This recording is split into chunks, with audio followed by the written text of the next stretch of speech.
Alright, let's get some replay reviews going. Today I have some. Why am I trying to go into free play? Today I have some replays from some games pretty recently that I played with some buddies. We did some 3v3. They were GC2 lobby games, and well, I'm not gonna lie, I'm not GC2 and 3v3. I'm like C3 Div 3 or 4 at the moment. I'll check right now. Yeah, I'm C3 Div 3. One of the buddies were higher ranked than us, so we were put into his lobbies, which is always enjoyable. You can always learn more from it.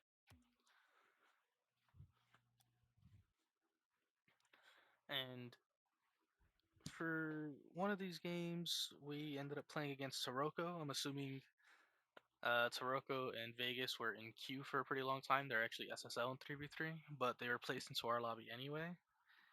And they kind of dismantled our team, like, pretty heavily early on, at least. We actually kind of pulled it back. You know, as you could see by the scoreline, we actually ended up 4-5. But just by the event, you can see at the bottom of the screen that they dominated us pretty heavily. You know, we were stuck on the back burner for a lot of it. Seems like we had some okay offensive pressure, but in the middle of the replay, above Risky's head, you'll see that we had like some pressure because of the 2 saves that they were forced to get, but it was basically just goal after goal for them. So, as always, it's always going to be a kind of quick and dirty replay review, and I kind of want to do this one from my own POV since it's 3v3. I'm not as confident, so I want to only watch it from my POV because this is mainly if you're like practicing from your own POV, that's what you're trying to do. And I'm gonna look at all of my mistakes as fast as possible. Try and get the basic idea out. For these games, we were in comms. We were hard comming to each other. So if a decision as to why I didn't jump or why somebody else jumped and why I turned, it's always harder to keep that in mind in a replay. Which is also one of the reasons why I prefer doing replay reviews when I don't have comms, so that way you can figure out what your playstyle is and what's lacking or what you're doing in excess. But for this replay, because it is against a significantly more skilled set of players, I would still like to go over this one just in case. Of course, we're going to skip ahead and then go back maybe 5-10 seconds. Okay. First he clears it up. I jump here. Yeah, I don't know why I jumped. So we can actually watch this one from the open field. Just go back another 5 seconds. It seems like Risky is getting a 50. Ryan is banging it up to Risky. Risky bangs it middle. I wasn't ready for Risky's touch. I saw Ryan passing it up to Risky, and I kind of like turned into the play, which is poor decision making on me. I don't know why I can see why I'm turning away here, but I don't know why I'm turning in as if like I'm going back post. It's clear that Ryan has the ball here, and that he's gonna get a free hit. Like, even from my POV, we could see Ryan because I have ball cam on. We can see that Ryan is going to bang the ball up, so there's no reason for me to start turning back. I should still be playing in the midfield, kind of seeing like maybe facing my car this way or like facing towards this wall like this, and seeing how the play is going to go. You know, turning up if Risky gets a good hit, and turning back only if Rock gets it past Risky. If I had done that instead of turning awkwardly back left, hesitating, not really knowing what to do, I would have been in a much better position for Risky's pass. And Vegas gets a perfect pass up to Rock, and he perfectly double taps it back. I don't know what to call him, Rock or Taroco? I'm gonna call him Rock because that's his name at the moment, and I like it. It's like he's a rock with a rock. Okay, so skip ahead here. Oh, we can actually just watch this from where we have to save. So first he gets to save on the goal line. I get a demo on one rotating. I start pushing in. So right here, okay decision making by me. I'm pushing up. I know Ryan's following through because we are all in comms. And I can see that Risky's going for a pass. Risky doesn't actually have any shooting angle here. There's physically no way. So instead of trying to like wait middle for a pass, I know that my buddy here will be able to go in for me as long as I try and clear the net for him. So I go for a bump on whoever's in net, hoping he can get a shot on. My bump is okay. I double commit here. I remember in the moment actually talking about this with my buddy. I saw Risky turn in and I didn't know if he was going to jump because he kind of like cut the rotation, which is okay. You know, if you cut the rotation if you think your teammate can't handle it, that's fine. And I thought he was going to instantly challenge the ball when he cut the rotation. If you see right here, Rock is clearing it past and I see Risky going in front of me. I thought he was going to turn in right here and jump right here instantly. But when I saw him do that little hesitation turn, I thought he didn't have the boost for it, so I tried to call out that I had, and I turned instantly, but Discord delay, communications are delayed, and me and him ended up going together. Still on me, there was no reason for me to go in. Risky's the one closest to the ball, he should be going in, and I should be flipping back to make sure that he knows it's perfectly safe for him to go in. But it was a unfortunate series of events for miscommunication, and Ryan has to defend. You know, he has to defend the whole net while these guys have a perfect passing play that they can set up. Pretty tough spot for him. Skip ahead to the next goal and go back. Is it awkward? It's in the corner, but I don't really like it in the corner because they're scoring so quickly. So I'll go from the midfield. So Alchemist throws it back. I tried to get control here because I saw Alchemist turning, and I saw Vegas go up the wall, so I thought I'd get a kind of like free control ball, but Vegas gets a great 50 on me. Ryan saves me, fortunately, and it seems like I start going for some pads here. I own goal. Beautiful, beautifully done by me. Oh wow, that was a great placement by Rock. That was a good pop out. I didn't even see how he got it there. I knew I just wasn't covering the net. This is another instance of like me being greedy. I turned outwards for this pad here, when instead of just like turning here and following the back post and rotating along the goal line, it's okay to push up, but I pushed up like from midfield as if I was trying to own goal. If I had turned here and turned this way and pushed up, I would have been defending the net, which is where I should have been. So it was me being greedy for boost. I turned up as if like there was no reason to defend the net, when I should have turned, like if I was going to get this boost, it's okay if I just turn this way instead and I start driving along the goal like this to defend any angle like that. And you can see, like, every time you're scored on, of course it's a defensive measure, but it's a defensive measure of not knowing when it's my turn to go in on the ball. In the play over here, like a goal to goal, I turned with Risky because I didn't know it wasn't my turn to go in on the ball. I thought it was my turn because I didn't communicate fast enough, and it wasn't. Right here, I turned in physically, like I turned upfield for some reason instead of turning backfield, and that's what caused the mistake. You know, I turned for boost instead of turning for net. You know,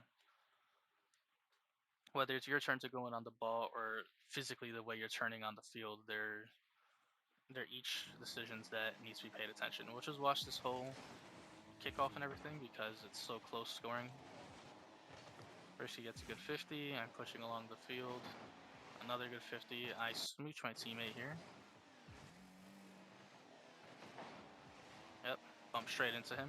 Tell him to get back into the play. Okay, seems like I go in here. I jump here to force a play. I didn't really need to. Going this close and turning away would have been fine. Rock sees me coming in. What do I call him? Rock or Taroco? I call him Rock. Rock sees me coming in, so he was gonna like force a play anyways. I did my job by simply driving here. There was no reason for me to jump like this and commit like this. Like I tried to go for a really tough read on the bump. I didn't know which way he was taking it. And in going for that bump, I kind of put myself like super out of position.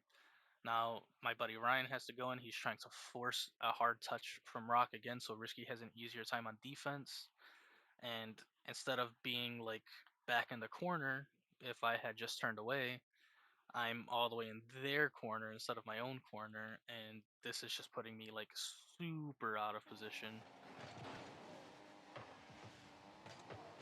Oh wow, that was kind of an interesting touch. Did Vegas 50 that? He did! What a 50! Okay. I didn't even know that was possible.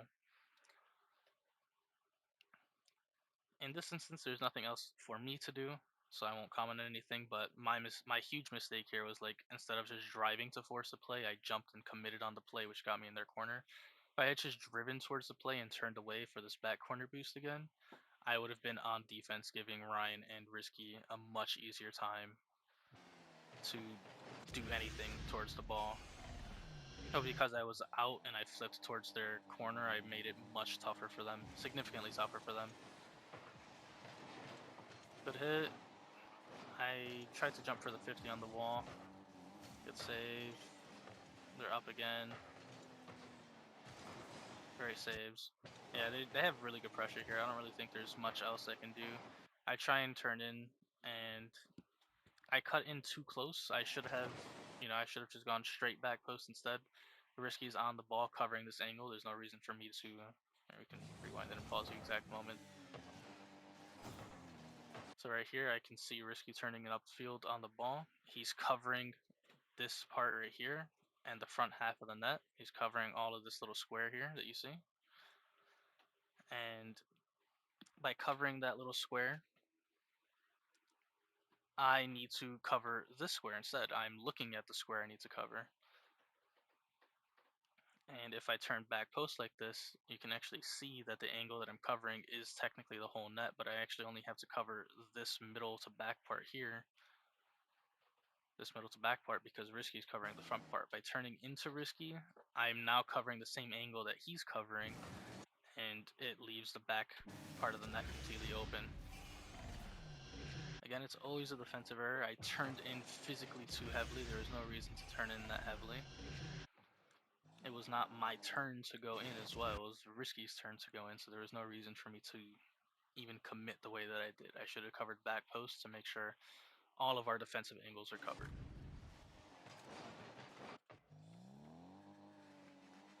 So we do seem to turn it back here.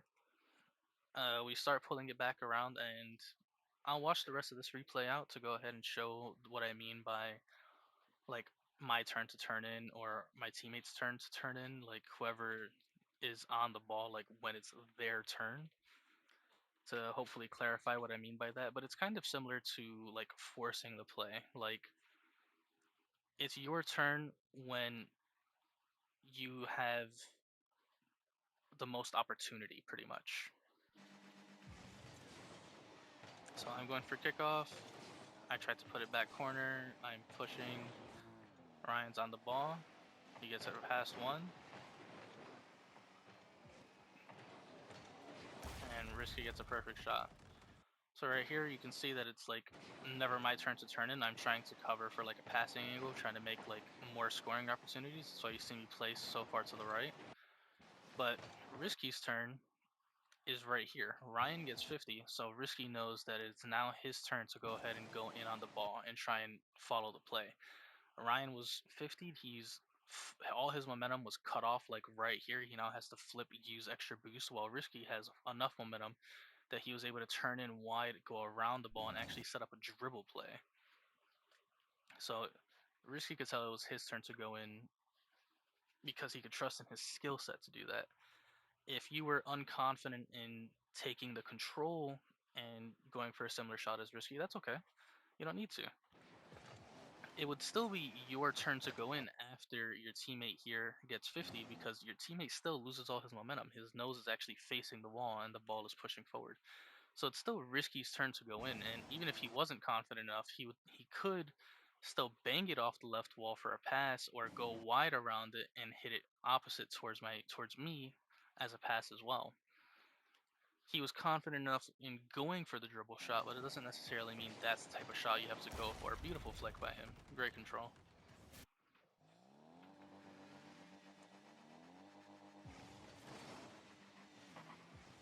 He gets a perfect pass back to me. I'm in the corner. I get a pretty free play. Get a 50. And again, as you can see here, all of my teammates are always looking for what is going to give them the best opportunity. You know, so I have okay control here. I'm definitely getting a 50. There's nothing really stopping me from getting the 50. So Risky pushes up and he's playing that 50. He's playing where he thinks the ball is going to go, and he pushes up right here. And now he knows this is his turn to go in. Ryan is clearly indicating that he's not going to go in. He's facing back towards us, making sure that Risky knows through his just his body language. We didn't even need to be in comms for Risky to know that it's his turn to go in. Risky gets a good 50, and I'm pushing in out of net. And this is kind of like a lucky circumstance, I'm not going to lie. So I get the 50 here, I land, and I actually get bumped into the net. While I do make a good recovery, I try my best to make a good recovery anyway. I land in the net, and I make sure my wheels are on the down, like on the floor, on the down, on the floor. But I'm also making sure to stay in a position where or staying aware of the position of the ball. And I look for the best opportunity, and I notice that I'm the only one in the net. Because I recognize that, I can actually get a very easy-ish touch straight over the only person who was also close enough on the net to save my shot. But if I had not recognized that it was my turn to go in right here, if I had thought like, oh, that ball is way too high above me, which was, it's a possibility. If we watch it from my POV, you'll see that I land pretty awkwardly here. I can tell Risky's going in, but I'm 0 boost. I could say, okay, this ball is way too risky for me to go in on, but I can also see all 3 opponents from my POV here, and I know that Alchemic is the only close opponent. So I take a gamble because I have the opportunity to go in on it, and I try and hit it around Alchemic, and I do get a very fortunate touch over him. It's all about recognizing your opportunity and your turn to go in.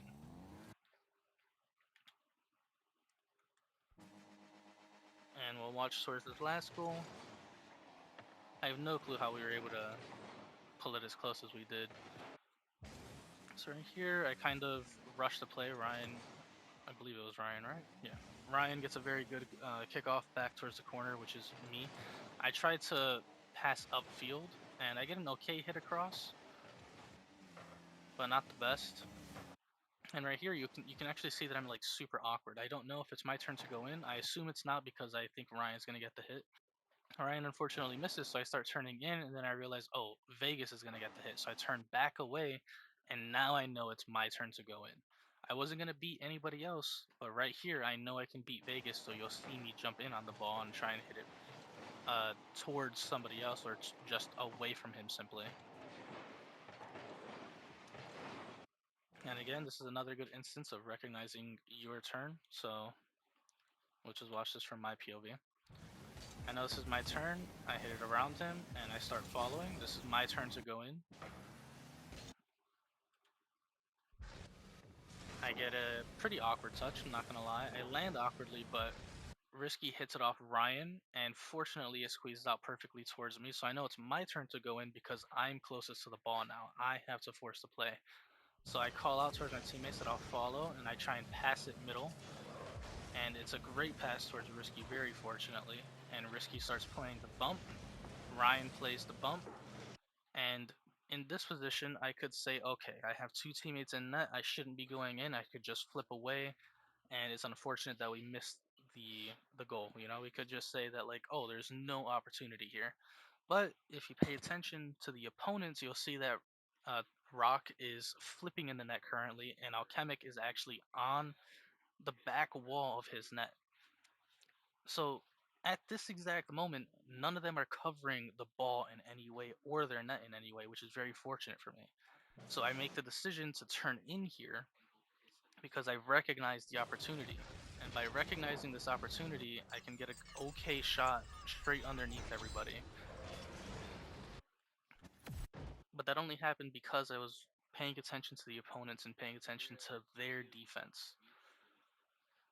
I think most people don't necessarily struggle with offense. I think people struggle with defense and recognizing the enemy's defense. A lot of your goals, most of your goals, don't come from having like great offensive prowess, you know. And in the case of this replay, let's see, we can do this. In the case of this replay, there was really only 2 goals that came from like straight offensive prowess.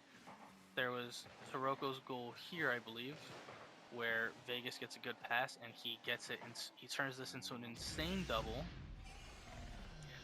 And I believe it was the next goal as well, actually, where Taroco air dribbles it above me. No, okay. This is a good passing play. This wasn't necessarily insane offensive prowess. It was a good passing play on a solo defender in net. It's the next goal. Out of the 5 goals that... Oh, is it this goal? Yes, it's this goal. So in this goal, Taroco gets it over 2 of us. This is a solo, purely offensive prowess like play that he got it around 2 defenders and actually pushed it towards our net by himself. Out of all of the 5 goals they scored on us, only 2 of them were due to an individual player's like offensive skill set. The rest of it was due to the collapse of our defense. So recognizing when your defense is collapsing and what your position can be to cover where it's collapsing or to cover where it's like lacking the most, and recognizing when your opponent's defense is collapsing and recognizing where it's weakest, that's where you're going to score from. If you're in 3v3 and just like in the second goal here, you have 2 people pushing the ball and only 1 defender in the net, because I committed with risky here. Now Ryan's alone in net. He has to cover the whole net. In this instance, what's the weakness? The weakness in this...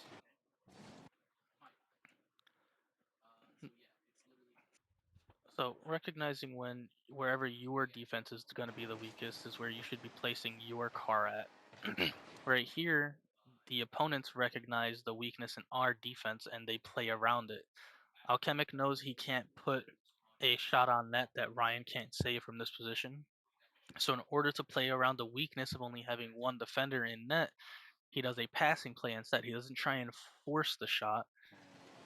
He does a passing play and allows Vegas to get a much easier shot where Ryan has to defend a harder, more powerful, and a shot that can be placed in multiple different angles. We can actually watch this from Vegas's POV. And you'll see that he plays for the pass, he turns away, he doesn't try and force anything. He gets a good pass by Alchemic, and he can see in this position that Ryan isn't going to be able to cover the close post. He can kind of see Ryan's name. He's just kind of putting a shot on net. I don't know if he turned his camera to get a better view as to where Ryan was. I don't believe replays show that. But he puts a shot perfectly behind him. And Ryan, it's hard for Ryan to cover that many angles because he's alone on defense. He's trying to drive along the pads in the middle.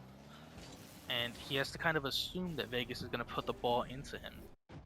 That was the weakness in our defense, and they played around our weakness very, very well. That's where our defense collapsed. Recognizing where the defense is weakest is where most of your goals come from, and playing on wherever your defense is weakest is how you stop most goals getting scored on you. Very few goals actually come from the offensive prowess of 1 player, you know, just from 1 player being so significantly better in the lobby. Like, all of the clips you see of like people on TikTok, my own TikTok clips, because I'm starting to post more on there, like all of the clips you see of somebody peaking is exactly that. It's a clip of them peaking. It's literally a single instance in the match that they were playing. Most of the games aren't like that, and in high ranked gameplay, like, it's sometimes a little harder to follow. Hopefully I'm making it easier to follow with these replay reviews and like talking through what I could have done. But for most players, they can't do the same things, or they can do more than me, you know? Like, either you're significantly better or you're slightly worse than me. That's just the way that the state of the game, you know? No 2 players are perfectly equal in skill. And if you're significantly better with your aerial mechanics than me, you have a lot more options pushing up the wall. But if you're worse than aerial mechanics than me, you likely only have options that are like passing plays or ground plays, flicks, things like that. Does that mean I think you should be focusing on your mechanics? Not necessarily. I do genuinely believe that the reason people get scored on is because they don't recognize the bad aspects of their defense in game, and the reason they can't score goals is because they're shooting the ball where the defense is strongest on the enemy team. Recognizing where your defense is weakest and playing to support that weak part, and recognizing where the enemy defense is weakest and shooting accurately at their weakest portion of the defense is what gets most of your goals. Mechanics are just a way of helping you achieve that.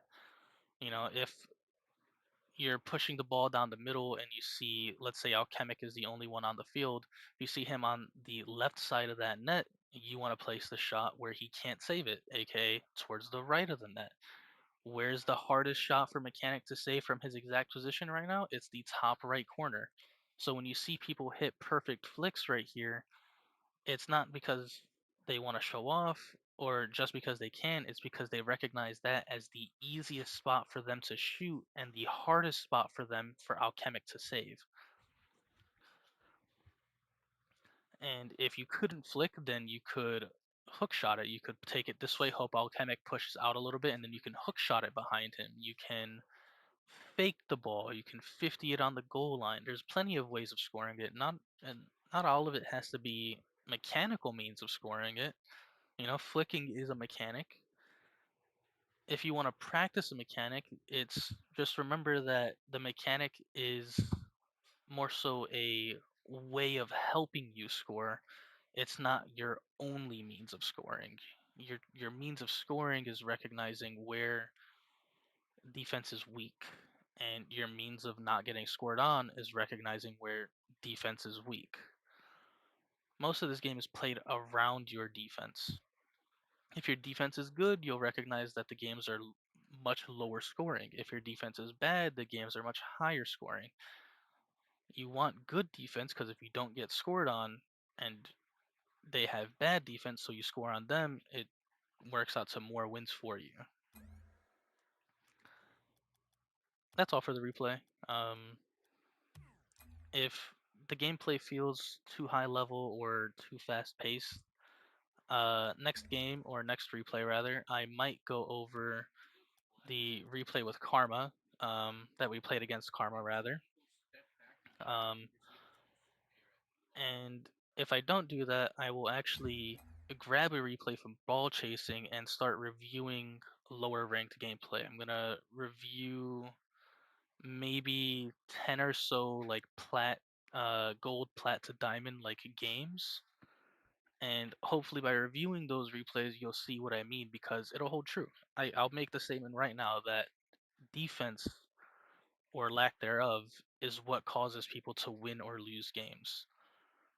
And I will hold true to that statement. I think that it's not mechanics that'll help you score games, or it's not, peaking that'll help you. Well, I mean, peaking will help you score games. If you're able to hit something that you normally wouldn't in that exact moment, then that's very fortunate. Most people aren't expecting it. But I do believe that your defense is what's either the most lackluster or needs to be worked on the most fundamentally in order to help you win more games.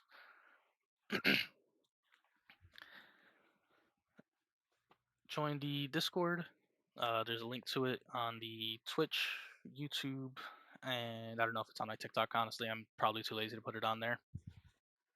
But join the Discord, and every Saturday I will be adding everybody that is in the Discord, or not everybody if it gets large enough. If I get like 100 players in it and there's 20 in each rank, I'm not going to add everybody in every rank because if 100 people join the Discord and I can get like all of them to join, I'm not going to add all of the GCs to come review a plat replay. And the same way that if I'm reviewing a champ replay, I'm not going to add all of the bronze to silver gold plats to go review the champ replay. Like, you're more than welcome to join in on it if you want to, but just know that the advice or tips that I'm giving is geared more towards the general skill set for that range of players. You know, if I say like, oh yeah, I think you should have air dribbled this, I'm clearly stating that to somebody who is consistently able to air dribble that. I'm not expecting a gold to air dribble a ball constantly. And if I say, yeah, I think you should have banged this, that only holds true for if you're like a lower ranked player and you don't have the mechanical skill set to do other options. I'm expecting you to know how to bang the ball, things like that. But link to the Discord, join in whenever. Every Saturday around 5 p.m. CST, I'll probably do a replay review where I just add a bunch of people. And on Twitch, I do stream my gameplay live, and I try my best to answer questions of people that join in during the games. I mainly stream 2v2 because it's the most common game and most common game mode that people play. But I will also be streaming 1v1 if people are interested in that, and more rarely 3v3. The higher you go in 3v3, I personally think 6-mans is a better way to go. So if you know what 6-mans are, then you know what I'm talking about, and if you don't know what 6-mans are, please look into it. I think it's the best way to go ahead and get better at 3v3. That's all. I'll smell you later.